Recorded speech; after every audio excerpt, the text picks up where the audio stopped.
Hi guys, welcome to another episode of Abuse Recovery Success. I'm so excited to have an amazing, motivating, truly inspiring guest joining us today. Her name is Lala, and we're going to hear a lot from Lala about everything she's been through and what she's doing now. But with no further ado, here is Lala, a motivational speaker and a life coach. Thank you so much for having me. Yeah, well, welcome, Lala. You've got the listeners here at Abuse Recovery Success, chomping at the bit to hear your story.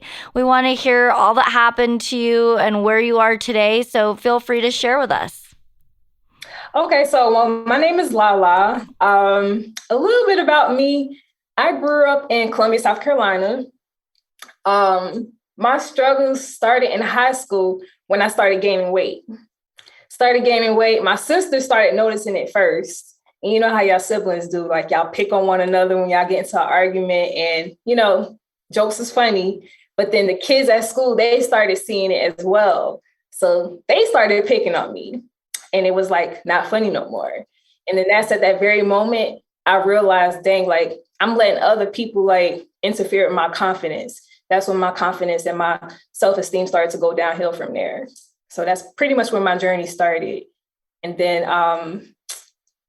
you know what? I was just like, I'm going to take back my life at some point in life, because I had spent years, like up until like age 23 of just being bullied by people, being harassed and things like that. At age 23, I decided I wanted to go into the Army. Wow. So I went into the Army and I had to lose some weight to get in. Then I went in and that's where my journey kind of kicked off. Okay, so I have questions about the childhood, but before we get into that, tell us a little bit about what that was like. I actually listened to David Goggins. I don't know if you ever listened to his stuff, but he talks about when he tried to get into the military and he had to lose weight. So tell us about that. It's a lot mentally. I will say it's not for everybody. If you are the type of person that don't like authority, it is not for you. Yeah. Number one, when I first went to the Army recruiting station, they noticed like that I was out of shape. I couldn't do push-ups. I couldn't run. So I started training with the recruiters, early mornings with the other soldiers. And they used to be on me. They told me I suck. Like, you need to get this right. Like they gave me a hard time. So I'm the type of person, like I can take constructive criticism. I'm gonna go work on it. So I just kept working on it. And then like maybe about a month later, I improved and they noticed it. So I lost the weight and I was able to go to basic training, but it wasn't that easy. I'm going to tell y'all what happened. Yeah, tell me what happened. I'm going to tell y'all what happened. And this is the second time I'm telling this story. Okay. So when you get ready to get shipped out to basic training, you have to go back to MEPS and go through physicals again. And what you do, get on that scale and they check your height and weight. Mm-hmm. I thought I was good to go and I wasn't. I was still overweight.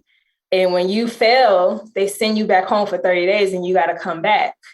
And I can just like, what was replaying in my mind was just like those kids bullying me, those kids calling me fat, those kids saying this and that. And then like hearing people saying like, I told you so. I told you it was too fat to join, like it really started to mess with me. And then I was like, you know what?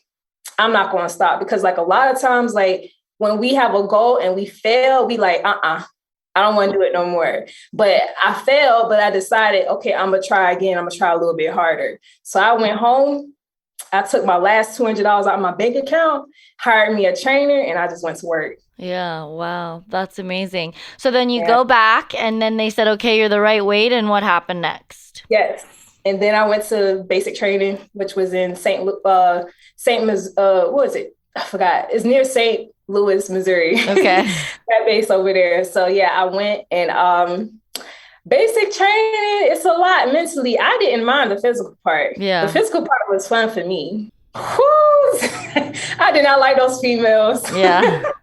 I didn't like them. They were mean. And it felt like high school all over again. They still bullied me. I was just like, I didn't know what it was. I didn't know it's because like I was not intimidated by the drill sergeants. You had females and even guys like crying because they couldn't handle people yelling at them. And it's like the neighborhood I'm from, I'm used to that. Like that does not bother me, you know. So the drill sergeants was so mean. They were so mean to me. Oh my goodness.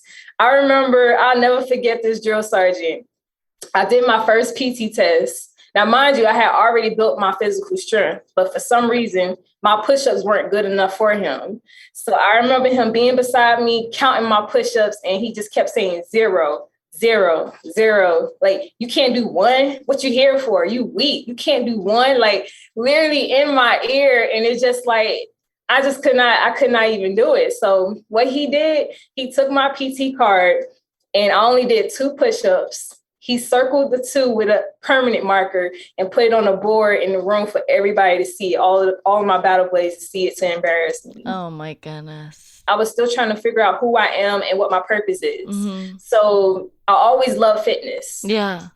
I was a top soldier, so I've always loved fitness. So I started training when I moved to Atlanta. And then it just felt like over time, it just felt like something was missing. It was like, you know how when you go to a restaurant and you get your appetizer and you excited for it and you're like, yes, I got my appetizer, but I'm still hungry. I still want more. Yeah. Like fitness is my appetizer.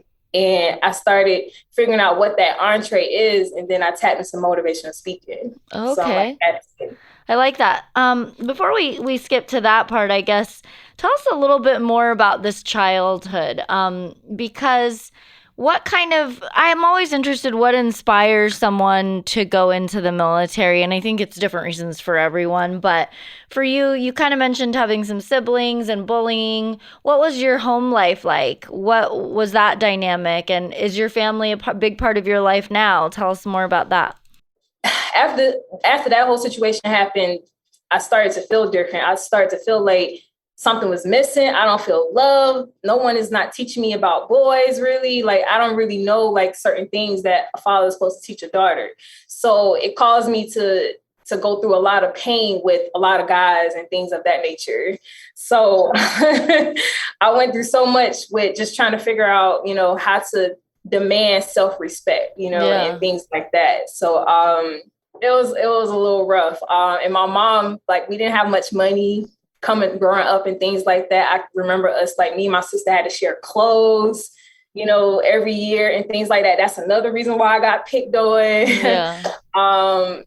Let's see. All of the girls, they used to have their hair done nicely, like how ours are. And ours was jacked up, you know, so they picked me for that. We couldn't afford to go to the hair salon. Another huge thing, I used to get bullied because of my teeth.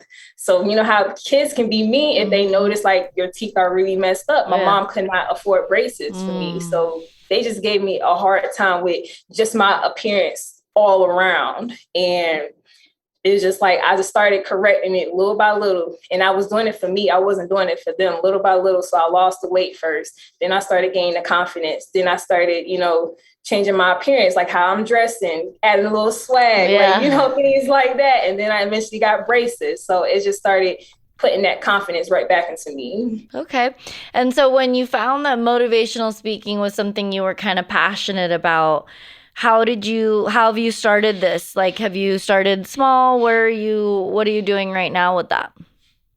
Well, initially, like, it's so weird how I came across motivational speaking. I always knew I wanted to help people, and I knew that talking was a way for me to do it. So I started going to school for psychology. I thought, okay, this will be cool. I'll do psychology. And then I just started seeing motivational speakers on social media. And I was just like, wow, that's so powerful. Like, I want to be on stage in front of thousands of people. And then I just had this thought come from within, like, that's for you. And then I was just like, it is for me.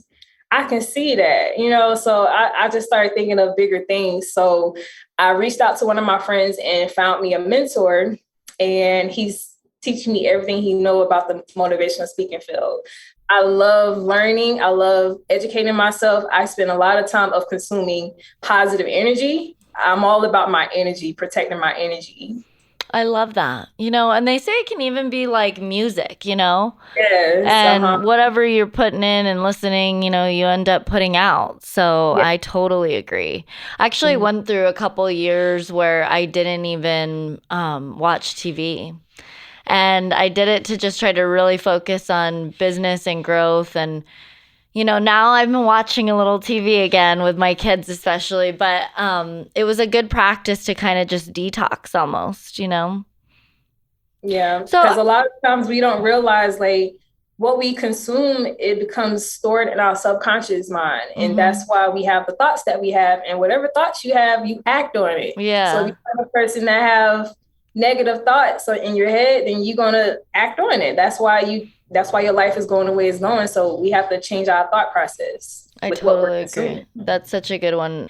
As someone that has, come from a somewhat broken home and kind of a rough upbringing and then went through the military and is now trying to live their best life and figure out things, how do you avoid the traps of toxic, unhealthy relationships? And that doesn't just have to be romantic. It can be friendship or even family sometimes. So how do you create those barriers and protect yourself and your well-being? Oh, I love that you say that. And sometimes it can be business as well. Oh, yeah. For one, understanding who you are and what you want out of life. What exactly do you want and what you're not going to tolerate? Yeah. And it's a lot of time for me to understand like what I want and what I'm not going to tolerate. If I got to pay you for a service, don't hit on me. I don't want you hitting on me because, like things like that. I like to keep it professional and get my quality and things like that. So I love it. Yeah. Yeah. Because I be like, I do not pay men to hit on me. I don't pay men to hit on me. So weird. No. Totally. I get it. Yes. So I definitely experienced a fair amount of that being in Atlanta. I've had to let go of a few relationships, a few friendships. Everybody cannot go with you. When you're trying to develop and go to the next level, I don't care who they are. Sometimes it may be the person you're sleeping next to. They may not can go with you. And I was watching this movie, Freedom Writers. And what stood out to me in that movie is how her husband got jealous because she finally found her purpose, and he didn't find his purpose. And that's not aligned. That's not going to go together. You know what I'm saying? And sometimes it's hard. I love this person, but do you love yourself more? That's a really good one. I really appreciate that. Sometimes I need to hear what you're saying too. I always joke like this podcast is great and it's for the listeners, but it's also for me. Yes. Okay, so Lala, tell us what's in the future for you? What is next? What do you hope? Well, you don't have to tell us the secret, but tell us in general what, and then how the listeners can find you if they want to keep in touch or follow your journey or check you out. Okay. Well, all of my social media is Lala Bradford _. If you type in Lala Bradford, it'll come up. Okay, I'll tell y'all a couple of things. Okay. All right. So I am, doing motivational speaking now. Sure. So at some point, the goal is to be in front of hundreds of people and thousands of people and doing conferences and things like that. But right now I am just doing, smaller events and things like that. I can't tell that. I can say I have a program coming out. I'm going to say that. That's I have a program coming out. Oh my gosh. I put so much heart and thought into it. And it's to help people develop mentally and physically. So I'm giving you all of the tools that I've done over the years to be at this point right now so that you can have your own transformation. Don't sit back and watch mine and watch someone else's transformation. Become your own transformation. So I wanted to impact the world the best way possible. And I'm I want people to say, I got my own transformation. Let me create a program so you can make that happen. I love that. That's super cool. It's been a pleasure to have you on Abuse Recovery Success and hear a little bit about your journey. Looking forward to following your next steps.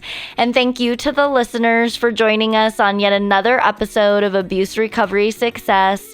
As usual, we've had a fantastic guest. And if you want to find out more about us and the podcast, you can always find us at abuserecoverysuccess.com. Also, you can find me at April_the Hills on both Instagram and TikTok.